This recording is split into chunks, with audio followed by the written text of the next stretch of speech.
So I was a child prodigy at 4 years old. I started, my mother started me at 3.5 years old, strictly classical music. So I was mostly influenced by the classical side, Mozart, Schubert, Chopin, Beethoven. And as I got older, I was influenced by Debussy and Ravel because they're so romantic to their tone structure and whatnot. Later on, I'd say around 8 to 10 years old, I started hearing AM stations like WNJR, I think LIB at that time. This is in the 60s. And because I was born with perfect pitch, anything I heard I could play. I used to sneak and listen to these stations because I was brought up kind of strict. And that's where I liked it. So I started mixing different genres of music way back then. I had no outlet to do anything live yet because I was still in school and whatnot. I hadn't started playing in nightclubs and none of that. So I think my next influence was seeing the Beatles on Ed Sullivan's show. And I really liked how their music sounded because they had like a lot of classical veins mixed in with the English thing. And I liked their songs. From then on, I guess it gave me the idea of kind of like where I was headed, and the rest is history. After I joined Funkadelic and moved to Detroit, I used to do Doja Holland sessions when they left Berry Gordy and had their own label, Invictus Records. And I played on Freda Payne's Band of Gold, Honeycomb stuff, Chairman of the Board, 100 Proof, Rare Earth. And so there was all of that influence, like, Stevie, Marvin Gaye. I played live shows with Marvin, like at the Apollo when I was with Maxine Brown. I was Maxine Brown's musical director. She was a pop vocalist back in the day who used to do a lot of duets with Chuck Jackson. And so I would say that all of it, Philly International, their sound, Delphonics. Yeah, like that Gamble and Huff type. Yeah, Gamble and Huff stuff, yep. So all of it was a wealth of information that was getting computed into my brain, and I guess it would come out in different forms with whatever I was trying to do with P-Funk, or whatever that session or song called for at the time that we were recording. Especially like when we were working on Bootsy's stuff, his thing was a little different than P-Funk's, and the ballads were more like, I would say, like a Philly-type format. So when I was working on his stuff, I would go that way because his songs reminded me of the Philly thing and, the ballad thing.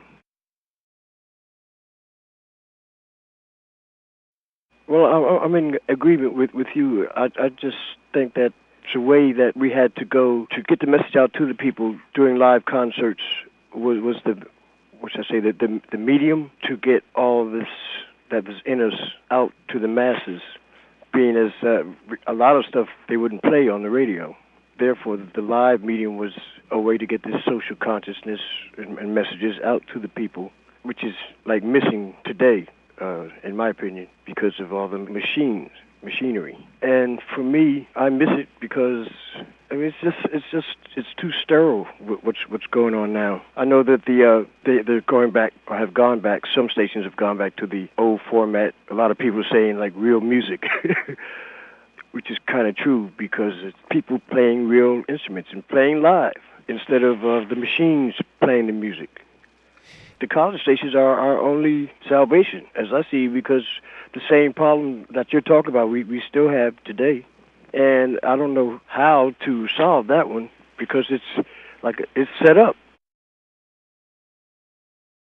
They never get together. It's always talk, and you can talk about it, but you have to have action. And I don't know what that is. I don't know if it's egos or time scheduled or a lack of someone has to lead it and direct it, to make something happen.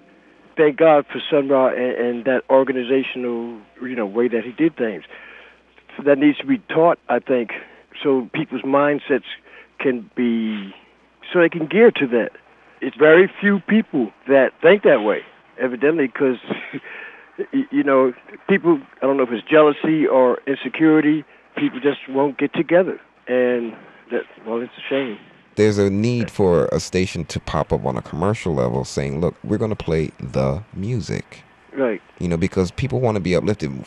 First off, To see, I think that's what I mean by the program radio. Whoever's running it, setting up the setup the way it is now, don't want the people to be uplifted. That's what I mean by when I say that. I don't know what we're going to do. It's set up from, I'm going to say government level, and I think there's a conspiracy or control factor not to you only play certain things because they don't want the people uplifted, just like they tried to stamp reggae out, and they couldn't because it's lasted. They don't want the truth. Yeah, but they added that, like you said, the machine to it. Whereas you heard the band before, now it's just digital, and it's all, I don't know. It's cold. It's cold, and that's set up by it. The record companies are in conjunction with the radio programmers and whoever's running this thing at the top. Somebody got some money. Oh yeah, well, that's behind it. But like I say, the musicians need to see all these things. There's distraction now that looks like it's like taking individuals' mind off of what we need to do, and that's how they keep getting over, I guess, because of distractions. Yeah. And all this other crap out here.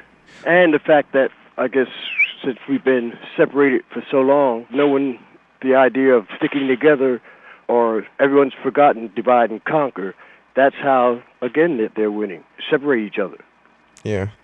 But, let's talk about this particular music and how it uplifts people. People get out of tune, like a piano. Mm-hmm. And when you see music on the stage and people like what we do, we're the spirit tuners. Mm-hmm. You see, so that's why I say when you hear the music, funk, is more gospel oriented than most folks think. Right.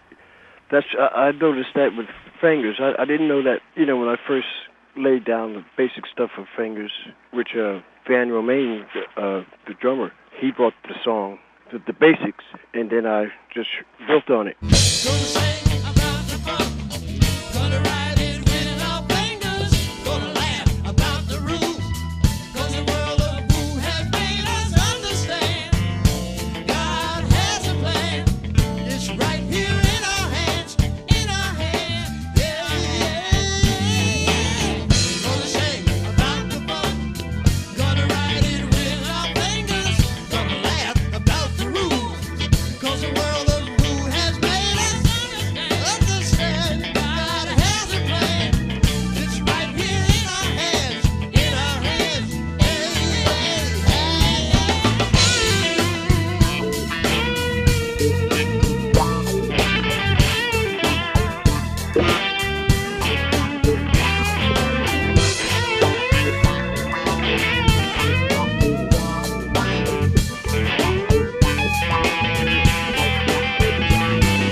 It didn't have I didn't hear the gospel thing in it at first until we started rehearsing it live, and these changes just came to me, and the way trying to work out the vocal, the melodies.